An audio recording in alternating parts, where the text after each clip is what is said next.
Yo, yo, yo, what's up, everybody? Welcome back to another movie reaction and commentary. And today we're going to be hopping into Stanley Kubrick's 1950s Path of Glory. So I am excited to jump into this film simply because I am a big fan of Stanley Kubrick. We've watched a lot of his work on the channel, so if you haven't already, definitely check that out. I plan on hitting up more of his artwork as well, too. So yeah, Paths of Glory. Again, I love coming into these films blind as heck, meaning I don't do any research about this film, let alone I'd never really even heard of this film. So these are like, really just raw first impressions on these type of films. But if you guys aren't new on this channel, then this is nothing new. But if you guys are, then I love these type of things. I love being able to, go into something and just be completely blind, right? And hopefully engage and digest with the story that unfolds in front of me using, obviously, filmmaking knowledge, but also just experience that human James has gone through. So this is a war and drama. So Stanley Kubrick doing this, I'm really excited to see how he decides to tackle this through filmmaking and using the art of filmmaking. I'm not sure what chronological order this film placed itself in, but I'm sure it's definitely more of like his earlier work, just seeing, the date of this film. So like always, guys, if you want to be able to support the channel, I again always recommend going to the Patreon. That's usually the best way to support me. You can also support the channel by leaving a like, comment, and subscribe. And if you haven't already, just sit back, relax, get your popcorn and snacks as we hop into Paths of Glory. Again, guys, if you would like to hear and see all that I have to say to these films, maybe your favorite part isn't in the YouTube edit, I again gotta recommend the Patreon. You can link up your copy of the film to mine and watch and hear all that I gotta say.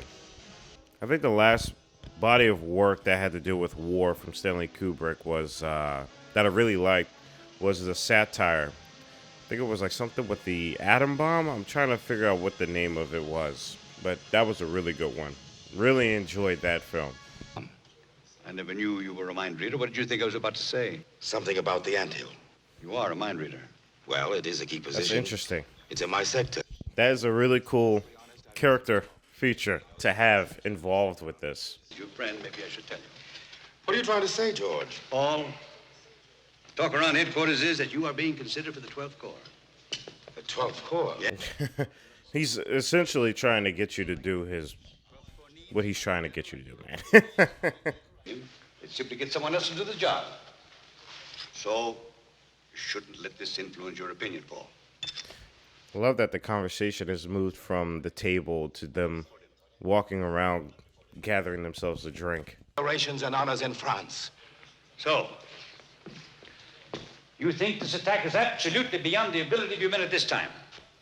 I didn't say that, George. It's interesting how they're talking about their angle, but they're drawing distances between one another. And they're using the literal space between one another to, express their opinions. Just the conversation and the usage of the space, the environment. It's super clever. I like it. It's like a language of itself. Might just do it. Oh, Paul, I knew that I was right to come to you. Like, you could just mute this section and just watch their body language and how they move throughout the space. You could probably gather their relationship from that. Shell shock. I beg your pardon, Sergeant. There is no such thing as shell shock. Have you got a wife, soldier? My wife? Wow, that's crazy. That's interesting.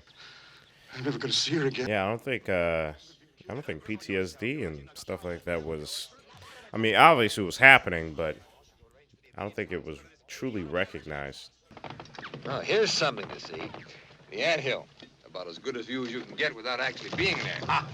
Well, that won't be long now, will it? It's so interesting to hear this, like, casual, chipper conversation from this guy while there's people in, like, with body parts missing and bandages. There's a literal war going on. Like, the sense of life is it's really strange here. This morning, Colonel. Even sharper than usual. But we mustn't forget the Colonel was perhaps the... I think that's purposeful. by the way. I'm not saying that that's a bad thing. I totally think that's purposefully done. What sort of casualties do you anticipate, sir? Say 5% killed by our own barrage. It's a very generous allowance. 10% more. You see what I'm saying? Like just the way he's talking about this is just it just doesn't feel right. Like these are men's lives. But again, I think that's purposefully done. Take me away from my men. You can't do that to me, sir. Not to you, Dax. For you. For your good and for the good of your men. The good of my men, sir. If a commanding officer likes... I gotta say, the usage of the camera during conversations already I'm noticing is incredible. Like, there is a lot of smart intention with these conversations because they are important.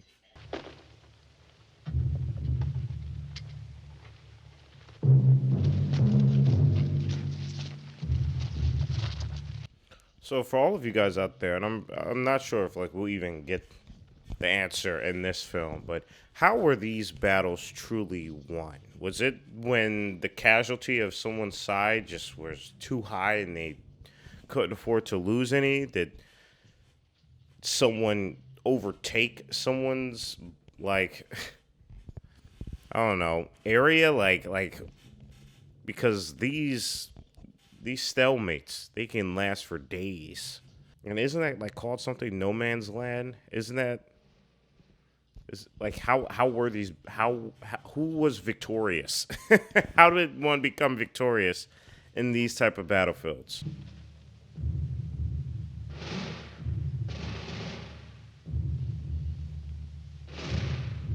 Love the soundtrack too. There's obviously a military atmosphere that comes with it, but there's also a surreal drum that's happening as well. It gives this environment this ghostly feel.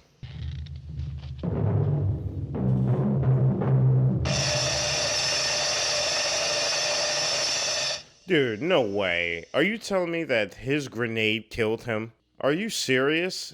No way. That did not just happen. Cheeky, booze-guzzling, yellow-bellied rat with a bottle for a brain and a streak of spit That's where a enough, spine Corporal. ought to be. You got yourself into a... I don't blame him. I don't blame him for being this mad. Are you kidding me? One, first, general insubordination. Like, second, the threatening your incompetence. superior officer. Especially in positions like this. Absolutely not. Hate that. Probably why I couldn't be in the military. I've been waiting for your report, Lieutenant. Well, I think we found out a thing or two. Everything go well? No, sir. Private Lejeune was killed. How'd it happen? It's all right here. It seems that we're also following along the hierarchy of power. And we're noticing different types of people within those levels of power. Why should you care about what it is that kills you? You're too smart for me, Professor. All I know is nobody wants to die. Wow, that was beautiful. That was beautiful. I love that we had that moment there. That was a lot to unpack. I love that at the end of that conversation, he's like, nobody wants to die. This is all pointless. And, well, to a degree where, you know, not a lot of people, not to this degree, had to die.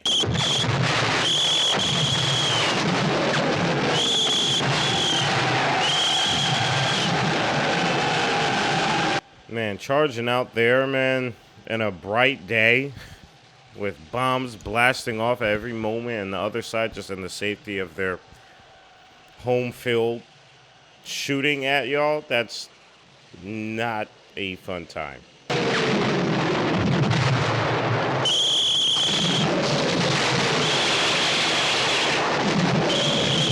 Love how the camera's moving through here and how it's keeping the focus in and out on our general here, but also showcasing him just running along with his men while leading them. I think that's a beautiful shot. It's a great work of the camera right here.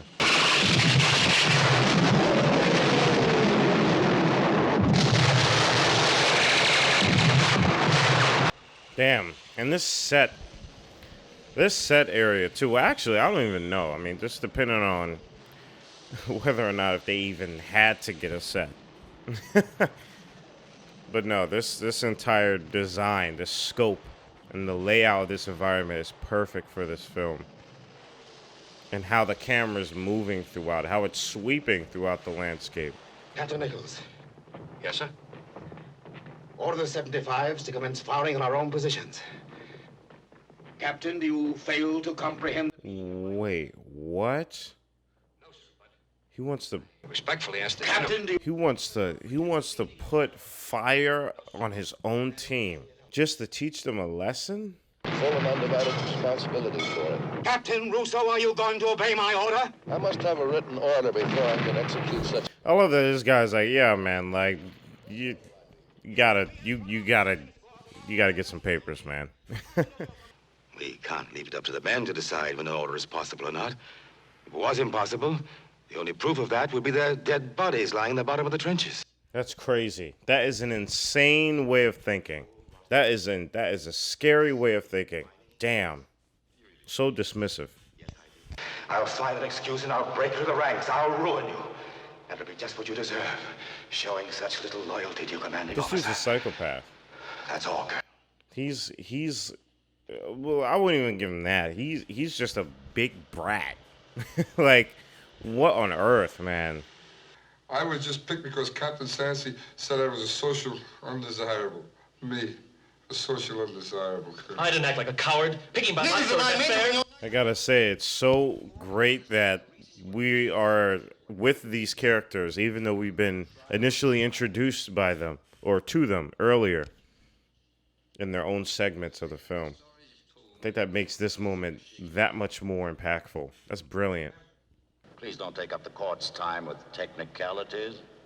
The indictment is lengthy, and there's no point in reading it. Well, the defense... Jeez, man. Oh, man. That's so terrible. Enemy wire, I suppose. No, sir, it was our wire. You mean to tell me that you didn't advance any further than our wire? I want to punch that guy in the face. Man, all of this is annoying. I hate incompetence in power. It's terrible. It's sour. Orders in the Army for bravery? It's immaterial, Colonel. The accused is not being tried for his former bravery, but for his recent cowardice.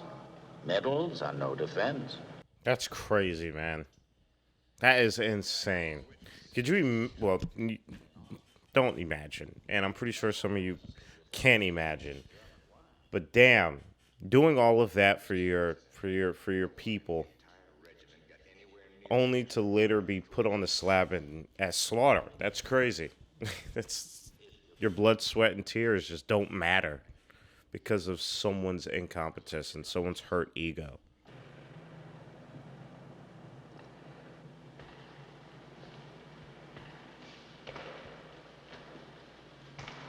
Man, the way this camera is moving, it's Of the human race, and this is it's one so such good. occasion. And the way that it's moving in stationary space is beautiful, but even when things are in heavy motion, it still follows. Therefore, I humbly beg you, show mercy to these men. He came at the jugular. He came at the jugular for that. Whether if it works or not, I don't even know at this state. I'll guarantee you that. See that cockroach? Tomorrow morning we'll be dead and it'll be alive. It'll have more contact with my wife and child than I will. Wow. Oh my goodness. That is a way of writing right there. You picked him because he was a coward, didn't you? Well, did you or didn't you? Oh, yes, sir, I did. This makes me so mad. This makes me so mad. Oh man. Oh, sir. Yes, I have the same kind of problem. I have to pick someone to be in charge of the fire. Colonel is exactly how I would feel about this entire thing. Request denied. Colonel, I You beg you. got the job. It's all yours. That's all, Lieutenant. Colonel, if you could just... That's all, Lieutenant. Yes? Yep. You say if you wanna play all these games, here you go. Player number 1. Man, it's crazy, man. Like Stanley Kubrick, he really challenged perspective. He really challenged it. I'm so happy to really understand his level of filmmaking and his approach to filmmaking through storytelling and the way he does it through this channel, you know? Just seeing all the other films he's done. But this one, it almost seems like he really tried to prove a point. This one's less abstract and more in your face with the injustice. I never thought of that, sir. Well, you see, Colonel, troops are like children. Just as a child wants his father to be firm, troops crave discipline. You guys aren't even treating these troops as children. You're treating them as dogs, as rodents. Ordered his own battery commander, Captain Rousseau, to open fire on his own positions during the attack. Uh-oh. Yep, that did happen. General, what would your newspapers and your politicians do with that? Good angle.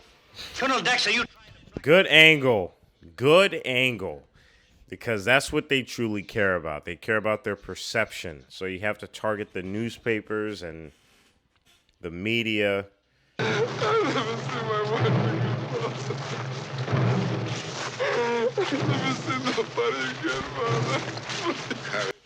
Man, I love that we are able to feel the walk here. You know, most films would make this so much shorter and get to the point to where they're already at their post getting ready to get executed. But I'm happy that we felt that walk, that long walk to what is essentially their deaths. I'm sorry.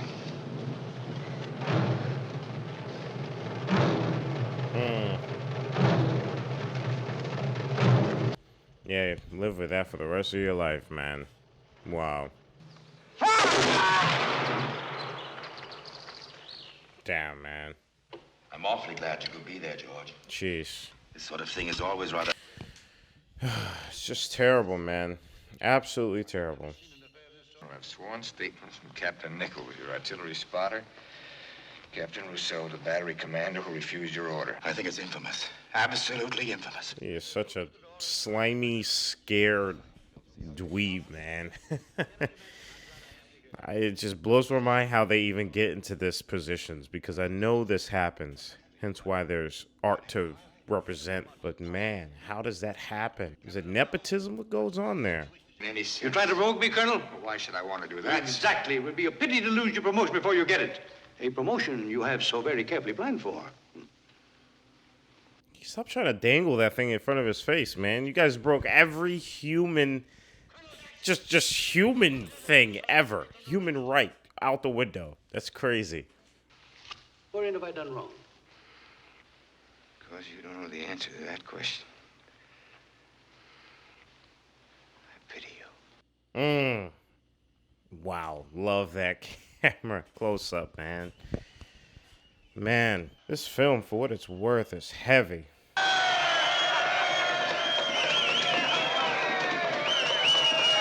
There's so much going on, man. Oh my goodness. This film is just compounding effect of revelation. Dein Hab und Gut und eilte seinem Herzliebchen zu.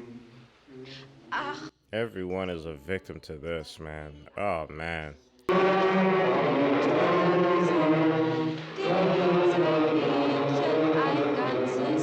Love that the camera is showing every single man in there. Wow.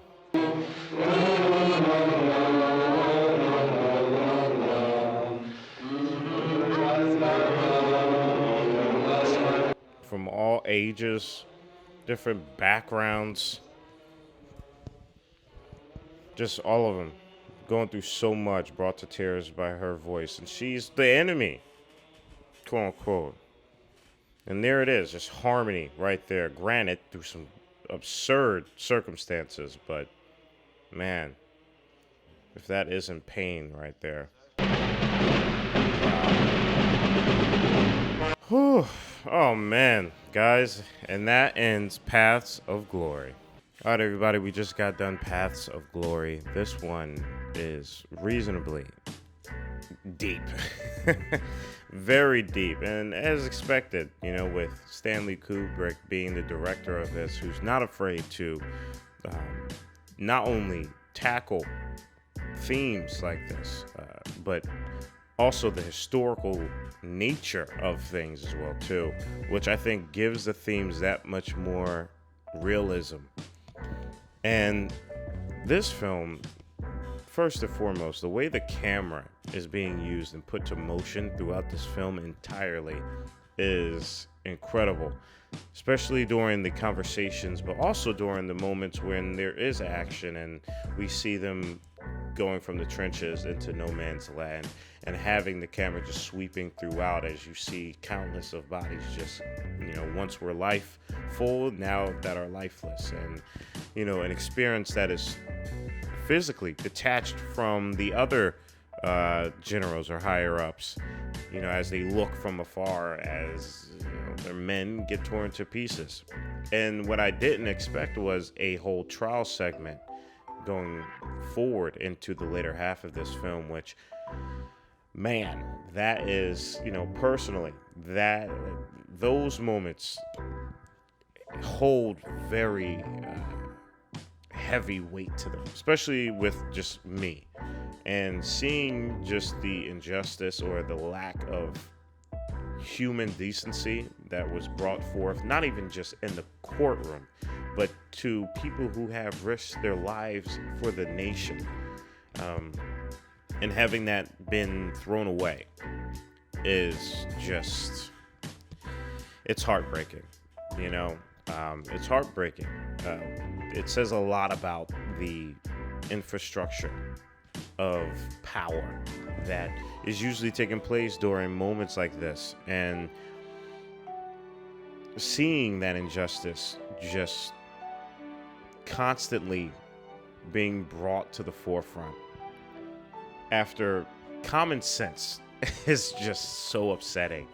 But again, I'm happy that Stanley Kubrick was able to direct and execute a story on all fronts, not even from a philosophical standpoint, but even throwing in religion as well in there, and, you know, other aspects that challenge these very, very difficult but yet important themes that are within Paths of Glory.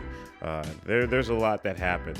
There really is. There's a lot that happened, and obviously the beautiful ending with everyone singing in unison, reflecting on themselves before the music of the military takes over, and it's almost as if, you know, right back into the field.